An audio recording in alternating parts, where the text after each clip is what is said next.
Nous avons avec nous en ligne Jean-Christophe Boucher, professeur adjoint à l'École des politiques publiques et au département des sciences politiques de l'Université de Calgary. Bon après-midi, professeur Boucher.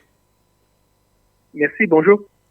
Professeur Boucher, il y a une problématique entre la Russie et le monde occidental. C'est une question de propagande. On a vu cette question de propagande aux États-Unis à l'occasion des élections qui ont conduit Donald Trump au pouvoir.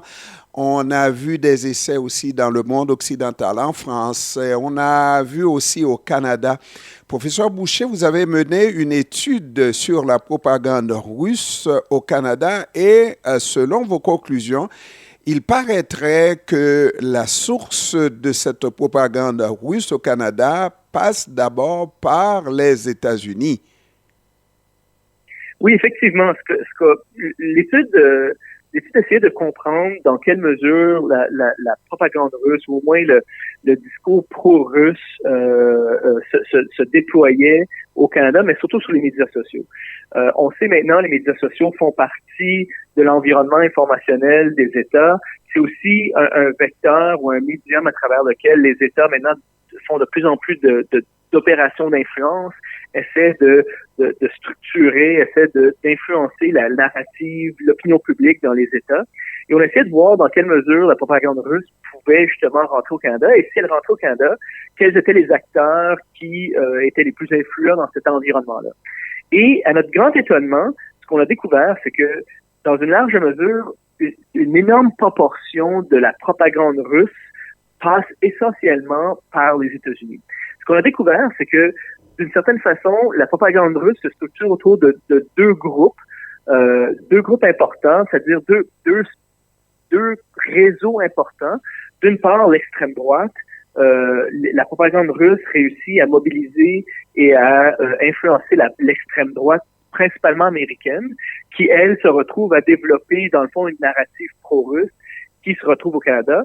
Et également, ce qu'on a découvert, c'est que la propagande russe utilise également les mouvements de l'extrême gauche, anti-américaine, pro-Chine, pro-russe, qui, elle aussi, des fois, développe une politique ou un argumentaire pro-russe. Et donc, ces deux mouvements-là, dans le fond, se retrouvent à être exploités et ces liens avec les acteurs canadiens, tant à la droite qu'à la gauche, se retrouvent influencés par ces deux groupes-là. Et donc, c'est intéressant parce qu'on voit très bien que la façon dont les Russes structurent leurs opérations d'influence, vraiment essaient d'exploiter la polarisation au sein de la société américaine, de l'extrême droite et de l'extrême gauche, et d'une certaine façon, ça vient influencer le discours au Canada. Et c'est d'autant plus intéressant que le Canada se trouve pris entre sandwich, pris en sandwich entre la gauche et la droite américaine, et que les États-Unis, c'est un pays ami, mais très ami avec le Canada. On aurait pu se défendre davantage si le point de départ était la Russie, justement. Mais quand c'est les États-Unis, un pays ami, c'est d'autant plus difficile de combattre cette propagande-là. Ah oui, en fait, c'est vraiment une observation qui est judicieuse parce que c'est exactement ça le problème. C'est-à-dire que d'une certaine façon, c'est facile de développer des opérations de contre-propagande contre un ennemi, contre la Chine et la Russie, où les enjeux sont assez clairs, dans la mesure où ça vient de notre ami, notre allié, qui a des normes différentes, par exemple sur la liberté d'expression que le Canada a.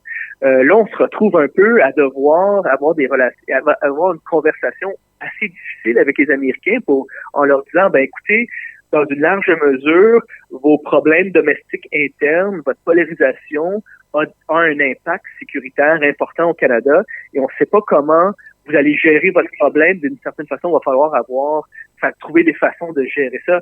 Et dans toutes mes conversations avec les gens à Ottawa ou les gens qui travaillent dans la sécurité internationale au Canada, tout le monde se pose la même question, c'est-à-dire, dans la mesure où c'est les Américains qui posent un danger de sécurité nationale, on fait quoi? Et il n'y a personne qui a de réponse vraiment évidente. Et professeur, vous parlez de questions extrêmement sérieuses. Là, on regarde surtout à l'occasion de cette guerre entre la Russie et l'Ukraine, on voit une propagande pro-russe, on voit aussi des situations qui ont permis au Canada de déclarer persona non grata des médias russes pour la désinformation, des médias d'État. On voit la Russie, Moscou, qui a aussi déclaré persona non grata à Radio-Canada et CBC. C'est comme business as usual, on va dire. Mais il y a des situations beaucoup plus importantes quand on parle de déstabiliser un système parce que, et mine de rien, on a vécu l'expérience, même à distance, c'est une distance très proche. La Russie qui a pu aider d'une certaine manière Donald Trump à prendre le pouvoir. Donc, l'objectif de Vladimir Poutine, de la Russie en général, c'est de déstabiliser l'Occident. Oui, en fait, ce qui est intéressant ici, c'est que dans une large mesure, les Russes ont toujours adopté une vision très conflictuelle de l'environnement informationnel. C'est-à-dire que dans la doctrine militaire russe et dans la doctrine diplomatique russe, l'information est toujours un outil de déstabilisation et d'interaction pour les Russes. C'est-à-dire que pour eux, ils n'ont pas de mode en conflit, pas en conflit. Le Canada, par exemple, face à la Russie, on a vraiment juste commencé à mettre en place ou à bloquer certains comptes au Canada lorsqu'il y a eu la guerre en Ukraine. Mais avant, on essayait d'avoir quand même une vision très, très large et très dynamique avec les Russes. Mais vous avez raison que et donc, nécessairement, tout le temps, les Russes ont tout le temps cette vision vraiment noir et blanc de l'information et essaient tout le temps d'exploiter les faiblesses et les forces au sein des systèmes démocratiques pour essayer d'atteindre certains objectifs. Et dans certains cas, et souvent, c'est des objectifs soit de déstabilisation, d'anticiper et d'augmenter les dissensions internes. Et on l'a vu, par exemple, aux États-Unis, par exemple, certaines campagnes d'influence russe essayaient de mettre l'accent et de capitaliser sur le mouvement Black Lives Matter. Essentiellement, créer des faux comptes d'activistes des deux côtés pour essayer d'exacerber les tensions. On l'a vu, par exemple, dans certains cas où les Russes en Allemagne, par exemple, ont financé et ont amplifié les mouvements environnementalistes pour essayer de faire en sorte que les centrales nucléaires soient défaites en Allemagne et augmenter la dépendance de l'Allemagne face au gaz et au pétrole russe. Et donc, à chaque moment dans notre société, on a vraiment cette dynamique informationnelle qui est problématique, d'autant plus que les médias sociaux fait en sorte, surtout au niveau des pays démocratiques, et fait en sorte qu'on est on a une porosité de ces mouvements-là qui est très difficile à gérer. Comment les Canada peut faire pour bloquer des comptes américains pro-russes, soit de la droite, soit de la gauche, c'est excessivement difficile. Et on voit très bien que la digitalisation de la société, surtout occidentale, augmente notre vulnérabilité face à ces dissensions-là et à cette polarisation-là. Puis, je pense pas qu'aujourd'hui, on a encore une réponse facile à ces enjeux-là.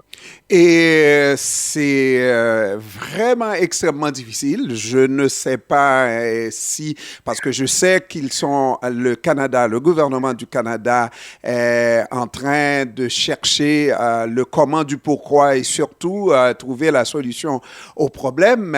Mais les Russes ne jouent pas. Vladimir Poutine utilise à fond les médias sociaux et effectivement, les médias sociaux, oui, ont un espace, c'est le grand monde, sont volatiles, ça peut être autant à droite qu'à gauche, un peu partout dans le monde. C'est difficile à saisir, d'autant que la législation, justement, par rapport à ces médias sociaux-là, est quasiment difficile à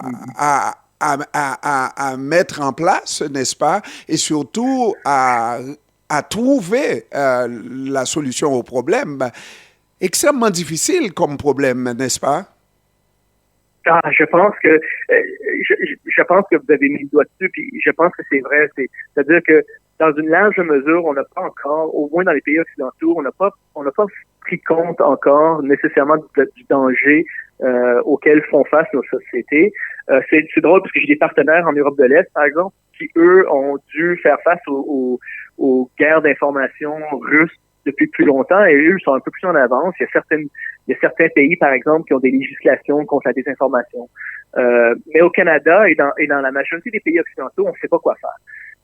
Et on essaie lentement mais sûrement de créer un cadre légal, un cadre normatif qui permettrait justement de répondre à ces enjeux-là, sans pour autant sacrifier nos idéaux démocratiques. Et c'est toujours ça le danger. Par exemple, les libéraux en ce moment essaient de mettre en place une législation autour de la responsabilité des plateformes, C11, et l'équilibre est toujours entre est-ce qu'on peut légiférer d'une certaine façon la façon dont les gens se positionnent et les gens discutent sur les enjeux sociaux et sur les médias sociaux sans pour autant tomber dans la censure, ce qu'on veut pas faire.